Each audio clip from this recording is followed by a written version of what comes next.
Guys, it's Jennibellie. In this video I'm going to show you how to do the extra bits for the recycled flowers that we made in the last video, starting off with making a stem.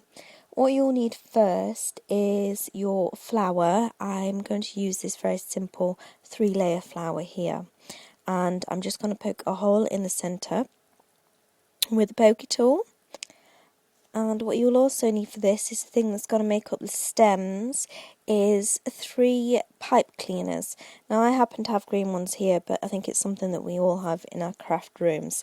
So I wouldn't mind. I think it'd be quite fun if you had like black or pink stems. But anyway, you poke your pipe cleaner through the hole, which is quite easy. And then at the top you make this little circle that I'm doing now. And you turn it into a little bit of a coil.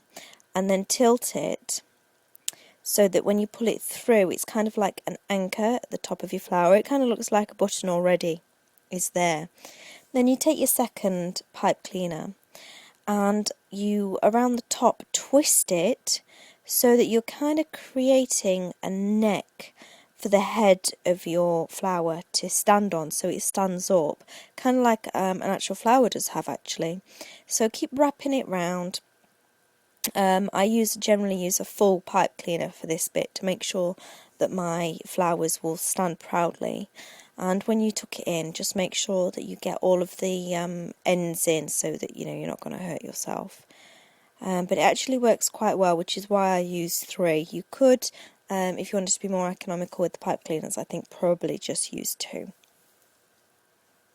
Then I take the next pipe cleaner, and starting off where I left off with the second one, I then wrap this one around the actual main stem, because one pipe cleaner on its own is not thick enough to be able to make your flowers stand up. So I basically double it up by twisting the second one around the stem. Now if you want to make a leaf while you're doing it, all you need to do is make a loop with the pipe cleaner and then just twist it in again, and that's it. You've got a leaf right there.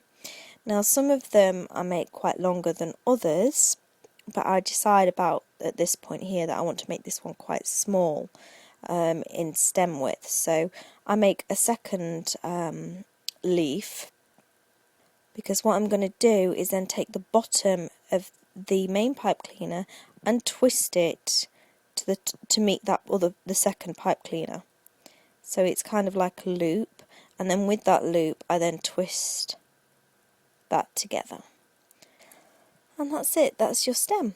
Just straighten it out how you want it to be, and then you want to take some glue and stick on your button.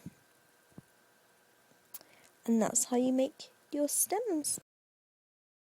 Okay, what I did to make my vase is I took 3 toilet paper rolls and I slotted them inside one another. A lady on Facebook also told me that she was going to use a plastic bottle for her vase, which I thought was a very good idea. And I also thought about jam jars, so there's lots that come out of the kitchen that you could turn into a vase. And what I did was I painted the base, and then at the top where the 3 tissue paper rolls met is quite ugly, so I put across this paper. Now all you need to do to use your vase is weight it down with either some pennies or some pebbles so that it will stand up straight and the flowers won't topple it, and then start putting in your flowers. If necessary, what you can do is use some scrap tissue paper to stick into the vase to kind of bulk them up to make the arrangement sit as you want it to sit. And that's it for the vase. Okay, I'm going to show you how to make some simple leaves in case you want to put your flowers onto a flat surface like what I did with this mixed media board.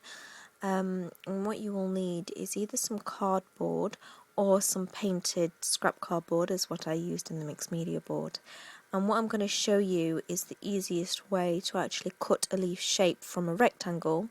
So it's not straight on as I'm showing you here down the middle. That actually wastes quite a lot of your cardboard.